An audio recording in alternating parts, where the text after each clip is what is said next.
Karate Kid Part 3. Yes, the third and final film in the original Karate Kid trilogy. I'm not including the next Karate Kid. That'll be my next review. Let's get right into it. First of all, I've reviewed The Karate Kid, 1984's hit film, which I loved. I gave an 11 out of 10. And The Karate Kid Part 2 came out in 1986, and I gave that a 7. Karate Kid Part 3 came out in 1989, so technically it came out 5 years after the original Karate Kid. Let's get into it. So let's get into the characters. Again, we have Daniel LaRusso returning, portrayed by Ralph Macchio. We have Pat Morita playing Mr. Miyagi, and those original characters. We also see the original character of John Kreese from the original Karate Kid return and play a role in this movie too, portrayed by actor Martin Kove. So let's get into this movie. Again, I'm going to be discussing some cons. I'm not going to be as generous with this review as I was with the previous 2 Karate Kid movies, but let's get into it. So this movie is released by Columbia Pictures in 1989, and literally directed by the same director who did the first 2, John G. Avildsen, really good director who would go on to direct the original Rocky 1976, as well as those first 2 movies. But let me just get into this movie. So this movie was released in 1989, and I have to point something out, and I have to jump into the Rocky series really quick. John G. Avildsen had returned to directing doing this one, but he also directed Rocky V a year later in 1990. Go check out my review of Rocky V. It is by far the least favorite of the entire Rocky saga. And my review's pretty detailed on that if you want to see that. So this movie is somewhat comparable to the Rocky V of the series. I will say that right now. So let's get into the timeline and let's get into the cons really quickly too. So in 1984, The Karate Kid occurred. He's 17 years old. In The Karate Kid Part 2, which was filmed 3 years later, it took place 6 months after. So we're still in 1984. This movie makes a point of saying, listen, this takes place immediately after the events of The Karate Kid Part 2. So technically we're still in 1984, even though this is 5 years apart now. And I got to tell you, Ralph Macchio, he's gotten older. At this point, I believe he's 28 years old, portraying the 17-year-old actor. And you could tell at this point he's not 17. So again, I think they missed the mark here. I think they should have spaced the movies out in the time they actually filmed it. So Karate Kid in 84, sequel picks up, 2 years later in 86, then 3 years later in The Karate Kid Part 3. But instead, they're shoving it all in a 1-year saga here. So that part didn't make sense for me. I didn't like that. But let's get into it. They returned from Okinawa together. Miyagi's left his love that he's in love with there, which I didn't understand why he would come back to California, but he does. And, Daniel LaRusso's supposed to be getting ready for college, but instead he's decided to use his money to open up a bonsai tree shop. And for those of you who don't know, bonsai trees are really cool trees that Mr. Miyagi makes and prunes, etc. So, and then he meets another girl. He finds out that we find out Kumiko from The Karate Kid Part 2 is kind of moved on with her life, so he's single again, Daniel. And he comes across a girl by the name of Jessica Andrews who works at a local pottery shop, and she's portrayed by actress Robin Lively. An interesting tidbit here: Robin Lively is actually sisters with Blake Lively, so that's cool to know. But anyway, she plays Jessica Andrews. The neat thing with this character, and I guess I'll give credit to this movie for this, is there's no real love connection between Daniel and Jessica, and I thought that was good, because I thought, you know what, here we go again, he's going to meet another girl, and then, by the end of the movie, I'm sure they'll break up too. So, anyways, so what we see John Kreese. He's lost his Cobra Kai dojo because of the events from a year ago, even though it's 5 years later. He's pretty much bankrupt. He's owing debts. And then we meet his Vietnam buddy, who's a multimillionaire, comes to his rescue. Terry Silver, portrayed by actress Thomas Ian Griffith. Okay, so let's get into this, because in Cobra Kai Season 3, they actually dive into this character, Terry Silver, and from my understanding, he will be in Cobra Kai Season 4. The actor will be returning in his iconic role here. So they're 2 war buddies, and I guess, John Kreese has saved Terry Silver's life, so Terry owes him. So Terry wants to get his Cobra Kai business back, but most importantly, he wants to get revenge against those that destroyed the Cobra Kai name, which would be Daniel LaRusso and Mr. Miyagi. So Terry Silver, who's a multimillionaire guy, deals with toxic waste and all this, make himself look like a bad guy, dedicates all his time to come in and pretend he's a nice karate instructor to lure Daniel away from Miyagi and then start training him in the evil ways of karate. So the interesting thing here is, so the character Terry Silver, you think would be the same age as John Kreese, roughly. So he should be in his 30s, but here's the interesting thing. in real life, Thomas Ian Griffiths, who plays the new mentor to Daniel LaRusso, is like a year younger than Ralph Macchio in real life. So this is kind of laughable. I mean, when you see the movie, you'd never know. But then I saw it on a review one time, and I went and checked it out, and sure enough, he is younger than Ralph Macchio. So that's kind of weird why they would cast a guy younger than the 17-year-old portrayed by a 28-year-old. But anyways, we'll push that aside. That's another con, I think. But so it's kind of hokey. The whole thing's hokey, this movie. But Terry Silver ends up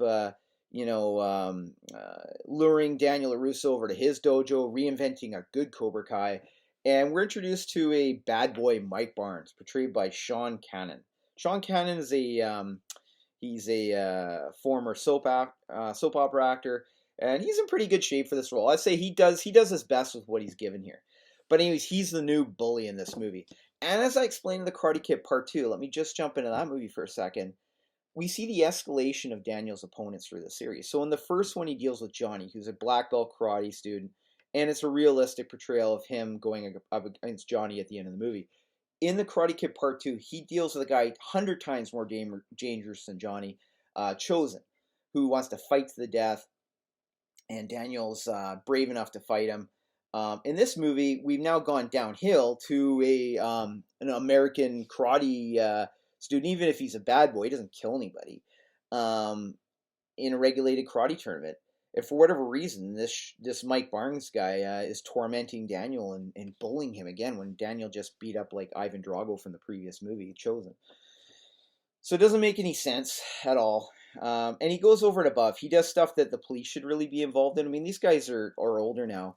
And he basically vandalizes the store. He comes in, he assaults Jess Scandrews, portrayed by Robin Lively, which to me, the police should have been called for that.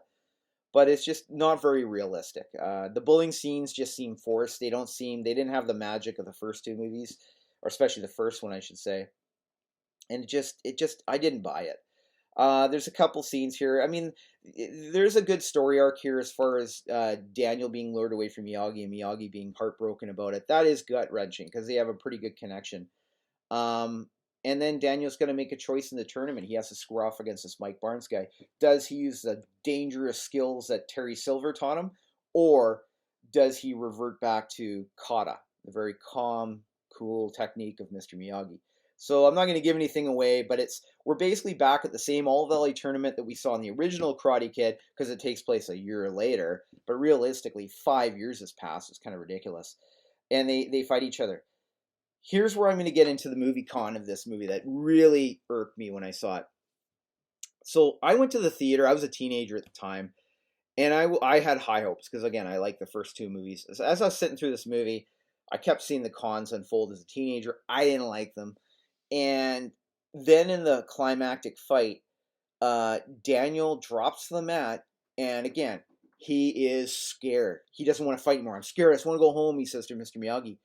And Mr. Miyagi's, saying, look, you can never lose to, it's okay to lose to an opponent, but you can never lose to fear. Here's the problem with this. So in the Karate Kid 2, he fights to the death with the most lethal opponent ever. He's calm, collected. He's brave. He goes in there. Now he's in a regulated karate tournament back home in California where there's referees and stuff, and he's scared. It made no sense. It destroyed basically the first two movies. It was bad. I'm not going to give the ending. I mean, I'm sure you could figure out who wins the karate match at the end, but because it's a typical Karate Kid movie. But this didn't feel like a Karate Kid movie. This felt like a cheap sequel to make an extra buck.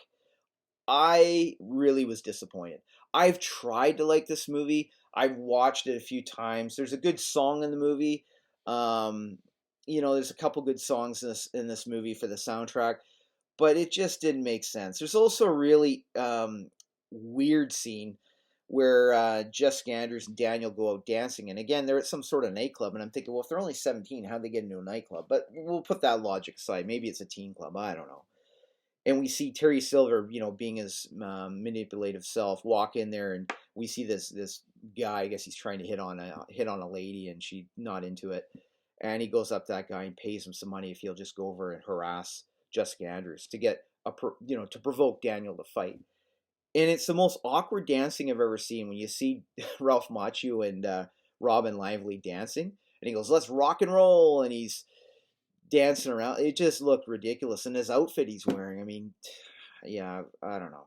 Anyway, so he gets provoked and he breaks this guy's nose, and then he realizes, oh my gosh, I've crossed that line. It just seemed too forced and contrived. The heart and soul of the Karate Kid was definitely not in this movie, and you got to wonder because it's the same director. You're going, what's going on here? Same writer, Robert Mark Kamen, who's really good. But then when you watch Rocky V in 1990, you wonder if it's just a decline of the director himself, because Rocky V was not a good movie either. It wasn't horrible, but definitely the least favorite of the series. So I don't know what was going on here. But anyways, The Karate Kid Part 3 would mark the final movie with Ralph Macchio and Pat Morita. Unfortunately, at this point, Ralph Macchio made the right choice to drop out of a future movie because, again, he's at this point 28 years old. I mean, he's really the Karate Man, not the Karate Kid at this point. But I will say, Ralph Macchio never ages. He's in his late 50s in Cobra Kai, and he could pass for a 20-year-old. So, I mean, he's got great genes, so I got to give him that. But unfortunately, this is the last movie with Pat Morita and Daniel Russo. They will go on in 1994, 5 years later, with the next Karate Kid, starring Hilary Swank as a female version of Daniel Russo, and bringing back Pat Morita as Mr. Miyagi. And that was the final movie. It was like, wow, you're destroying the franchise now. I'll get into that review. It's not going to be nearly as kind as this one. But what do I give The Karate Kid Part 3 on a scale of 1 to 10? I give it a 4. It's not the worst movie you'll ever see, but it's definitely nothing to the caliber of the original Karate Kid. Let's put it this way. As I said in the original Karate Kid movie, people stood up and cheered. That was one of the best moments I've ever seen in my entire life in a movie theater setting, and I was 11 years old at this point, watching people get up and cheer. In this movie, nobody got up and cheered. I think I heard a couple sighs in the movie, like, oh, jeez. Like, it just was not to the caliber of what you would expect from a Karate Kid picture. And again, the timeline's so ridiculous. I got into my last review on this, so let me say it now. This is the first series I know of where I think they screwed up and put the movies in the wrong order. What should have happened in my mind is this. The Karate Kid's released in 1984. He's 17. The Karate Kid Part 3 that I'm reviewing right now should have been number 2, not number 3. And it should have taken place not a couple months later, but exactly 2 years later, where we see Daniel in college. And maybe he's dealing with college issues, college life, and then he runs into this Mike Barnes character, perhaps. Who knows, right? And then I would say 3 years later, he's now 28 years old. He's graduated from university, and he goes to Okinawa with Mr. Miyagi. So you take the Karate Kid Part 2 and make it Part 3. That's what they should have done, and it would have made sense, the opponent. So you had Johnny, then you would have had Mike Barnes, and you would have had the ultimate opponent chosen. But they screwed up. They did it backwards. The movie was contrived force. It just wasn't very good. I will say you should see the Karate Kid Part 3, though, if you're going to see, if you're invested in the Cobra Kai series. Because like I say, Season 3 talks a lot about Terry Silver and John Kreese. There's a really good backstory. They're very well done.